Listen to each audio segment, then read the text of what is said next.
Hi friends, I just wanted to hop on here really quick and talk about the elephant in the room, which is a second round of postponements for planners who had weddings that were booked before COVID or have booked fall weddings that are getting postponed now, or December weddings or January weddings. We are seeing an influx in postponements again. So I just wanted to talk about that because we have learned a lot in the last, how many months has it been now? 6, 8, 9 months. I don't know how many months it's been that we've been dealing with postponements. It's been quite a while. And the first time we had like a round of postponements, we hopped on a team call and we just had the most amazing discussion, and it really set the stage for our policies and procedures at Chancey Charm. So when the second wave hit and it felt in some ways just like, okay, we need to have a reset. We need to talk again. And so I'm incredibly blessed that the team got on a call with me and we started processing, and they are so smart and just blew me away with what they suggested that we do as a team. So I wanted to share that here. The first point that was made is that one of the planners said, I underestimated how much time it was going to take for me to do these postponements. In the beginning, we were hesitant to charge for postponements with everything going on. And our postponement fee is really small. We've actually increased it on new contracts because our fee was so small, it wasn't covering our time. And so as we go into a second round, with a low postponement fee, but some of these weddings being postponed for the second time, we are feeling caught between a rock and a hard place, right? Because we are very empathetic to these clients. We have some very heartbreaking situations that honestly, they make me want to cry. People having to postpone a second time, just heartbreaking for these couples. They're so sweet. We love our couples. So wanting to honor them and be empathetic to them, but also, like the planner shared, this is taking a lot of time. And for us, time is money because as planners, you're a communicator. That's what you're doing. You're spending time on email and phone calls, you're organizing things. And so when you spend a lot of time doing a postponement, it takes away from your ability to book more clients because you're already overwhelmed with your current clients. And we are very careful to try to only have one wedding a weekend per planner. We really try not to overbook ourselves so that we can provide quality service for our clients. So it's just become a real tension of like empathy, but also valuing ourselves as professionals, just like a lawyer or any other professional, in terms of just, time is money. So I really got on the call feeling like I was going to support them in whatever they wanted to do because they're the ones client interfacing the most. And basically what we came up with, thanks to Elena, in Virginia. I'm going to tag her in this video. She's amazing. You should follow her. She was like, okay, so basically we decided we had this postponement fee that covers your new date, and it covers, helping you get these vendors lined up for the new date.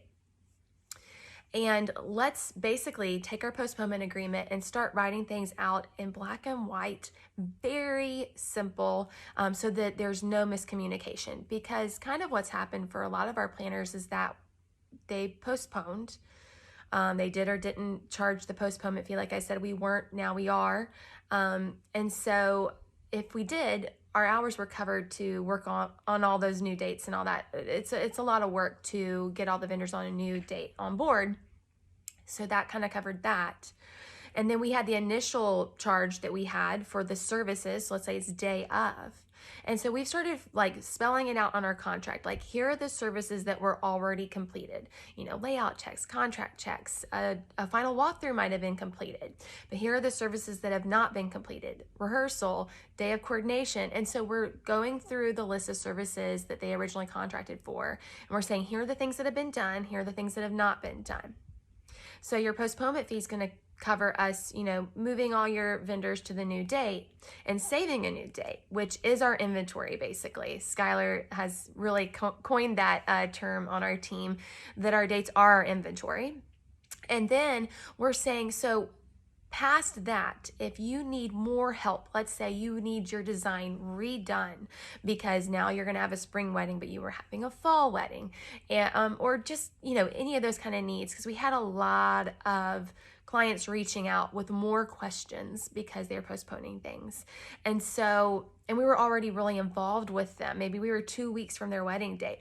And so there was this like gray area for the last 6+ months of like work that was being done, but it's not in their services. And how do we navigate that? And so the system we came up with again is a postponement agreement, which we used Engage Legal's postponement agreement. It's amazing.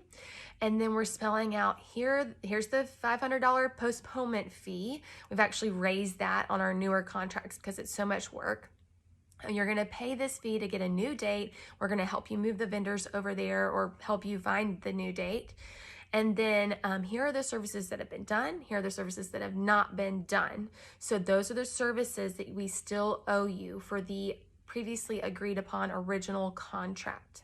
Now, if any of these services need to be redone that have been done before, or if there are new services or things that you're sending us via email or asking for help on, we're going to charge an hourly rate for those services moving forward, and that will be billed at the end of the month.